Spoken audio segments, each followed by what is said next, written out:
once again, Star Wars and Unboxing fans. Welcome to another episode of Darth Tuba's Star Wars Unboxing Show. I'm your host, Darth Tuba, and wouldn't you know it, right after I finished the episode where I had an unboxing of a Gentle Giant figure, another one arrived. This is the thing, and I said it before, this is the thing with Gentle Giant and Sideshow and Hot Toys and Kotobukiya and all these other kind of more higher end items, is that guess what? If you order something and you order it, you place the order as soon as it comes out, it could be 6 months to a year to 18 months before they come out. So it just depends on when you order it, because some things I order right when they get, when I get notified that this is a new thing, I pre-order it. Other things I don't pre-order, then I go back and look at it later and I go, yeah, I think I want that. What are you gonna do? So here we go. All right, this will be a shorter video because this is all I have for this week. So let's see what we do. I love how they say, please handle with care. Glass. Pretty sure there's no glass in this. There's plastic, but there's no glass. I guess they want you to imagine, they don't want you to treat it as though there was glass, which I think is probably a smart idea. I don't want my toys coming in all damaged. So that's smart. Yeah, this could be something different. I don't know, but oh,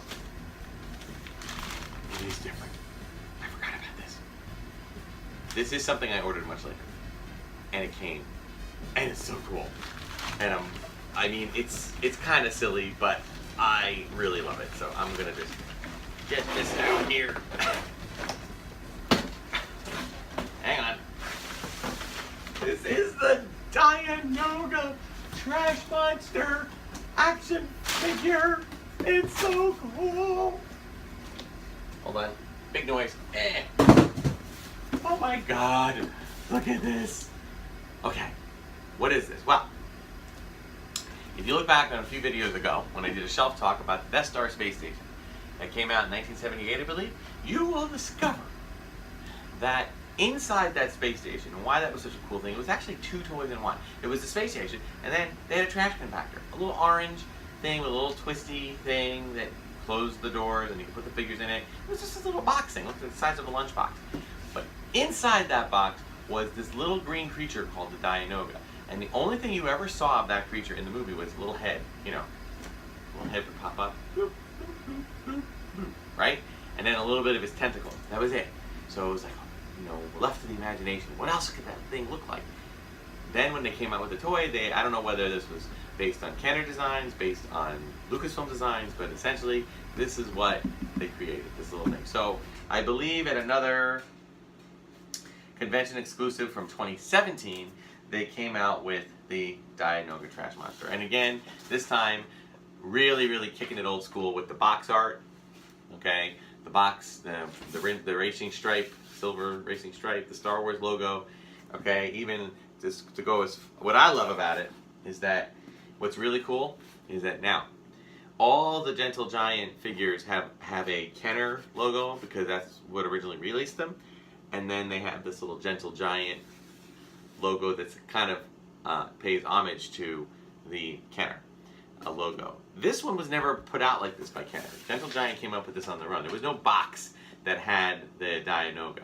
If it was, it would only be about this big, okay? So this is just something that Gentle Giant came out with just for it. So in light of that, I'm probably gonna end up keeping the box intact because it's so cute and it's so cool. So I'm just gonna make one incision here. I can open it up. Oh, okay, I get it.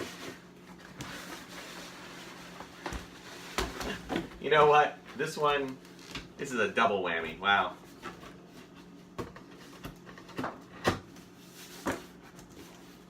Let's put this over here. Okay. Oh, I just activated my force link band. Okay. This comes in like this. Oh my goodness. Look at it. Look at it. You can't even see it. Oh my goodness. It's like because it came with foam pieces. It was just basically cut styrofoam, supposed to be the garbage that you put in there. Now, I love this. I love it, love the idea. Now, I do have one concern from a collector standpoint, and that is that have any of you ever had any, like I said, there was a couple of things. Off the top of my head, I can think of two items from the original vintage 1970s, early 80s line of Star Wars figures and playsets that included foam. One is the Death Star space station that had the foam pieces inside the trash compactor with the Dianoga. The other was the Dagobah action playset, Yoda's little hut, and there were these two little areas that I think it was two, I have to look at it. There were two little areas that it was essentially just a mucky, supposed to be the swamp, and they made it foam with a little slit in it so you could stick R2 into it. It might have only been one, but you can stick R2 into it so it could sink. And then it just was a hole that went through the bottom. A third one. There was a Chewbacca bandolier strap that you can actually attach figures to, right? And it had foam so that the figures could just kind of slide in and stay there. Okay, those are the three items. Now, if I were to show you those three items now, what you would find is that each of those pieces of foam have now either hardened, flattened, turned to dust, or become so sticky and rubbery that if you touch, and they might have maintained their shape.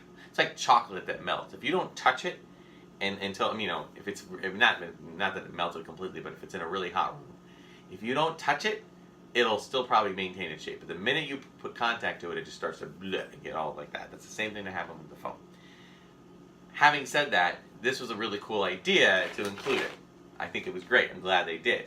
But from a collectible standpoint, I recommend, unless there's a note here that says the foam is kind of a special kind of foam that doesn't biodegrade or whatever, I would say take the Dianoga out of the foam. So I am going to do exactly that. But I might keep, unlike all the other toys that get, you know, some of my higher end boxes get put up in the attic for storage. This one I might find a place down here. I was thinking about taking, you know, going through some of the boxes that I have and like for just a few of the vintage items, you know, the ones that are still in good shape, and actually rebuilding them and kind of storing them like in plain sight so people can see the boxes, because I love the box art. Did I get them all? No, look at the top. Coming. Oh my God, the Dianoga. Again, never released, at least not in this country, never released as a separate action figure, just part of the toy. And it's not really a figure, it doesn't really do anything. You know, it's just, I think I'm going to try to just do that much so I can just sneak it out. Alright, here we go. There it is! There he is! Oof. What's really funny about this is you got to look at this. You've got, first of all, it's a very, like, kind of almost like a foam rubber, like a hard rubber, or hard foam. But you got, if you look closely, you got the eye, so, you know, you can demonstrate this. That's basically that, right? But if you've played video games or seen comic books or any illustrated books, you'd see that if you follow this down. Okay, now the funny thing is that there's not really any tentacles on this. I guess these back ones are, you know, tentacles. Okay, but then you look here, and again, I'll get close-ups of all these. If you look here, you got the mouth. It's a mouth. They have a mouth in the body. It's like, it would be like, this is your face, and here's your eyes, or eye, and your mouth is down here. It's kind of freaky, but cool imagination, whoever came up with it. So there you go. So what I'm going to do is I'll put this in the display with all the other figures, and these I'll leave in storage with everything in the box. And I think that is absolutely great. By the way, this was not just a convention item. This was a Premier Guild exclusive. All right, and I don't know if that meant, you know, for those who don't know, Gentle Giant does have a Premier Guild. It's essentially, I mean, I want to talk about what it is. Okay, it's a way for Gentle Giant to get some customers. It's a membership, and I use that term loosely, that allows you some benefits. Now the benefits are a little bit weird because basically you get first dibs. Your benefit mainly is that you get first dibs, and if you're at a convention, you get the first offer of a convention exclusive, first dibs on purchasing something. So essentially, if you're a real big-time collector and you really want to try to collect as much of these items from that company as possible, you will get the best shot of doing that. However, there is a fee for it. It costs about roughly the same price, which is I think around $80, that it would cost for you to purchase one of their standard collectible items. Maybe it's a bust, maybe it's a jumbo action figure, something of that nature. But then they offer you one free gift, and it's worth $80. So you pay the $80 for the membership, and you get the gift. If you're gonna buy more things, then yeah, I think it makes perfect sense to do it. If you just want the gift, well, that might be the only way you can get it, is to take the membership. But the membership's only a year, and you don't have to pay anything else, and you get an mailbox. So you're not really out anything if you want the items that they offer as part of the Premier Guild gift. Then you're really not out anything. Okay, I think this one might have been a Premier Guild gift or a Premier Convention exclusive, but I didn't go to the convention, so I waited, and then it was on sale in their on their website. So a lot of the convention exclusive if they don't sell out, they do go on sale. Okay, and here's the thing about Star Wars, people. Star Wars is so saturated in our collectible market these days that it's getting harder and harder for any company to sell out of anything. The only ways that they can truly sell out of something is really give it a serious limited run. Or the only way they can really do, that's why I think things like the Jabba sail barge that's coming up is going to become a big thing. I think there's going to be a lot more things that are going to come down the pike with that, where they're going to crowdsource items and then only make them for the people that want them, which you can do that now. With 3D printing, you can do that. And now I've heard rumors about color 3D printing, and if they can do that in multiple colors, mind blown, oh my goodness, we're going to be seeing all sorts of things.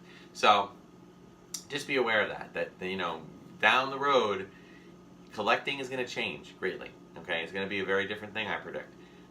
But as a result, companies are trying to figure things out. So if you really want this, look on the website. They might have it, and it might even be on sale. Okay, so I think it was on sale, at least for something, or I had a coupon or something. So I pulled the trigger. I mean, it is in and of itself. It's just like a little no articulation other than a wobbly head. No articulation. It's just a basic figure. Okay, but still really cool. Really love it. Thank you for making it. Makes me happy. All right, so that'll do it for this episode of Star Wars Darth Tuba Star Wars Unboxing Show. Instagram and Twitter at Darth Tuba. Darth Tuba Star Wars Unboxing page on Facebook. Like, subscribe, share, hit the notification, let people know about the channel. Thank you for those recently new, and welcome to the new subscribers. Continue to subscribe, get other people to know. And leave comments or email me, darthtuba77@gmail.com, if you have any questions. So until next time, may the Force be with you.